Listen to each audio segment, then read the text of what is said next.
मेरा पिछला जो बच्चा है उसमें टाइम से पहले डिलीवरी हो गई थी। पिछले बच्चे की दफ़ा टाइम से पहले 7वें या 8वें महीने में थैली लीक हो गई थी, जिसके बाद मुझे दर्दें लग गईं। 7वें 8वें महीने में दर्दें लग गईं, जिसके बाद बच्चे की नॉर्मल डिलीवरी करानी पड़ी। बहुत सारे पेशेंट्स हमारे पास आते हैं जिनकी ये कंप्लेंट्स होती हैं और वो आके कहते हैं पिछली दफ़ा हमें डॉक्टर ने कहा था कि आपको अगली दफ़ा टाँका लगेगा। या कुछ लोग आते हैं जिनकी 2 से 3 दफ़ा बच्चा ज़ाय हो चुका होता है, उनको नॉलेज नहीं होता, तो हम उनको सजेस्ट करते हैं कि आपकी बच्चेदानी का मुंह जो है वो कमज़ोर है, उस पर टांका लगेगा। तो टांका होता क्या है? हम अपनी ज़ुबान में इसको सर्वाइकल सर्कलाज कहते हैं। आज की वीडियो हम सर्वाइकल सर्कलाज पे करने जा रहे हैं। Royal gynae and infertility hub एक ऐसा प्लेटफॉर्म जहां हम फीमेल हेल्थ से रिलेटेड हर टॉपिक पे बात करते हैं। सर्वाइकल सर्कलाज। सर्वाइकल सर्कलाज एक टांका जो कि हम बच्चेदानी के मुंह पे निचली साइड पे लगाते हैं ताकि टाइम से पहले उसका मुंह खुल के दर्द देना शुरू हो जाए, या वहाँ से थैली जो है नीचे प्रोट्रूड करके किसी भी फैक्टर से लीक ना हो जाए और पानी छूट के ना पड़े और दर्द स्टार्ट होके बच्चा टाइम से पहले पैदा ना हो जाए। क्योंकि ऐसा बच्चा जो टाइम से पहले यानी कि 37 कंप्लीटेड वीक से पहले पैदा होगा, उसमें सारे प्रीमेच्योरिटी के साइंस होंगे, उसके फेफड़े कमज़ोर होंगे, उसकी बाकी ज़हन की बनावट पीछे रह जाती है, दिमाग की बनावट पीछे रह जाती है, उसके हाथ-पैर की बनावट आम बच्चों की निस्बत कम होती है, वेट गेन उसका कम होता है, उसके दिल के मसाइल होते हैं, तो वो जो बच्चा है आम बच्चों की निस्बत पीछे रह जाता है अगर सर्वाइवल हो भी जाए तो। अगर सर्वाइवल नहीं होता तो वो बार-बार पेशेंट बच्चे फ़ौत होते हैं और उनके पास शादी को एक अरसा हो चुका होता है और बच्चा नहीं होता। तो इस सूरत-हाल में हम पेशेंट को सजेस्ट करते हैं कि आप सर्वाइकल सर्कलाज कराएँ। सर्वाइकल सर्कलाज टांका जो बच्चेदानी के मुँह पे लगता है, इस सारे प्रोसेस को रोकने के लिए। उसकी 2 इंडिकेशंस होती हैं, या हम लगाते हैं हिस्ट्री इंडिकेटेड, आपकी बार-बार मिसकैरेजेस की हिस्ट्री है, बार-बार बच्चा ज़ाये होने की हिस्ट्री है, बच्चा टाइम से पहले पैदा होने की हिस्ट्री है, या फिर पानी की थैली लीक होने की हिस्ट्री है। तो इस हिस्ट्री की बेस पे हम बगैर किसी भी इन्वेस्टिगेशन को कराए सर्कलाज या टांका बच्चेदानी के मुँह पे लगा सकते हैं। दूसरी जो इंडिकेशन इसकी है टांका लगाने की, वो है आपकी प्रेगनेंसी हुई, पेशेंट बार-बार हमारे पास दर्द के साथ आ रही है, आ रही है, आ रही है। हम उसका अल्ट्रासाउंड कराते हैं जिसमें कि हम बच्चेदानी के मुँह का साइज़ मेज़र करते हैं। अगर वो साइज़ नॉर्मल से कम आता है तो हम फिर उसको अल्ट्रासाउंड इंडिकेटेड सर्कलाज कर देते हैं कि पेशेंट की बार-बार मिसकैरेजेस की या बार-बार बच्चे टाइम से पहले पैदा होने की हिस्ट्री तो नहीं है, लेकिन अल्ट्रासाउंड पे बच्चेदानी का मुँह जो है वो छोटा होना शुरू हो गया है और पेशेंट को दर्द रह रही है, तो हम फ़ौरन से वो टांका लगा देते हैं ताकि अल्लाह ना करे लेबर में जाके टाइम से पहले डिलीवरी ना हो जाए।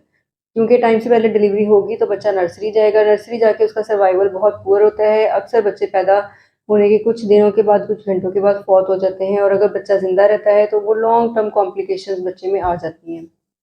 तो अब हमने ये तो डिसाइड कर लिया कि हमने हिस्ट्री इंडिकेटेड सर्कलाज करना है या अल्ट्रासाउंड इंडिकेटेड सर्कलाज करना है।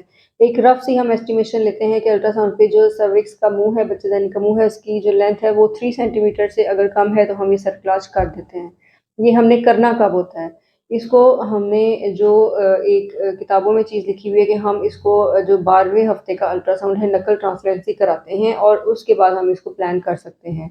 हम ज़्यादातर ये करते हैं कि हम 18 वीक्स का, अगर पेशेंट 18 वीक्स तक ठीक जा रही है, हिस्ट्री इंडिकेटेड करना है, तो हम 18 वीक्स का एक एनोमली स्कैन भी करा लेते हैं, जिसमें हमें ये पता चल जाता है कि बच्चे के नाक, कान, मुँह, दिमाग, फेफड़े और उसके दिल की बनावट में कोई नुक्स नहीं है, बच्चा बनावटी तौर पे बिल्कुल ठीक बना हुआ है, इस प्रेगनेंसी को आगे चलाना ज़रूरी है या ये बच्चा बिल्कुल ठीक है, इसको सही सलामत पैदा होना चाहिए।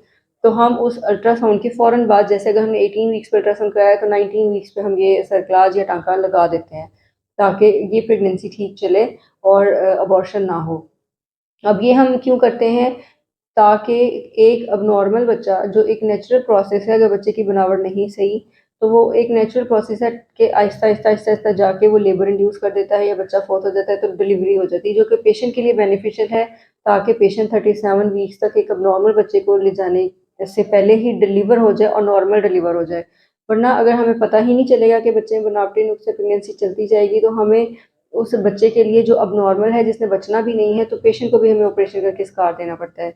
इसलिए हम ये करते हैं कि एक एनोमली स्कैन करा देते हैं, ये कंफर्म कर लेते हैं कि उसकी बनावटी तौर पे कोई मसला नहीं है, इस प्रेगनेंसी को कंटिन्यू किया जा सकता है। फिर हम उसका सर्कलाज या टांके वाला जो प्रोसीजर है वो कर देते हैं। तो अगर आपकी हिस्ट्री में, आपकी फैमिली हिस्ट्री में, आपकी अपनी हिस्ट्री में ऐसे रिपीटेडली हो रहे हैं बच्चे पैदा टाइम से पहले, तो आप इसमें बिल्कुल नहीं घबराएं। ये एक बहुत ही कॉमन किया जाने वाला प्रोसीजर है, इसका कोई साइड इफ़ेक्ट नहीं है। हल्का सा नशा, फुल बेहोशी आपको दी जाती है या आपको उसमें हम बेहोश करने के बाद 2 से 3 मिनट का हाईली प्रोसीजर है जिसमें हम टाँका लगा देते हैं और उसके बाद पेशेंट बिल्कुल ठीक रहती है। 1 दिन का स्टे होता है, उसका दोबारा अल्ट्रासाउंड किया जाता है, उसके बच्चे की धड़कन कंफर्म की जाती है, उसको 2-3 दिन के लिए मेडिसिन दी जाती है और पेशेंट बिल्कुल ठीक रहती है। इसके बाद हम कुछ अरसे के लिए पेशेंट को हाई डोज प्रोजेस्टेरोन जो है वो देते हैं, या ओरल, या उसको कहते हैं वेजाइनल यूज़ कर ले, तो ताकि उसकी जो हमने जो प्रोसीजर किया इसके बाद उसकी लेबर ना स्टार्ट हो जाए, जो कि लेस लाइकली है, लेकिन फिर भी हाई डोज प्रोजेस्टेरोन कुछ अर्सा पेशेंट को दी जाती है। आप एक दफ़ा अपनी इसमें पोस्ट ऑप जो है 1 आधे हफ्ते की रेस्ट करें, प्रोजेस्टेरोन लें, उसके बाद आप अपनी नॉर्मल रूटीन की कोई भी एक्टिविटी कर सकते हैं। बिल्कुल बेड रिडन होने की ज़रूरत नहीं होती। सर्कलाज या टाँके का ये मकसद नहीं है कि अब आपने 9 महीने बेड पे गुजारने हैं, आप उसके बाद अपनी रूटीन की जो एक्टिविटीज़ हैं वो कर सकते हैं। तो अगर आपको सर्कलाज के बारे में कुछ और क्वेश्चंस करने हैं, टांके के बारे में कुछ और पूछना है, हमारी गाइडेंस चाहिए, ऑनलाइन कंसल्टेशन अवेलेबल है या आप आके क्लिनिक विजिट कर सकते हैं।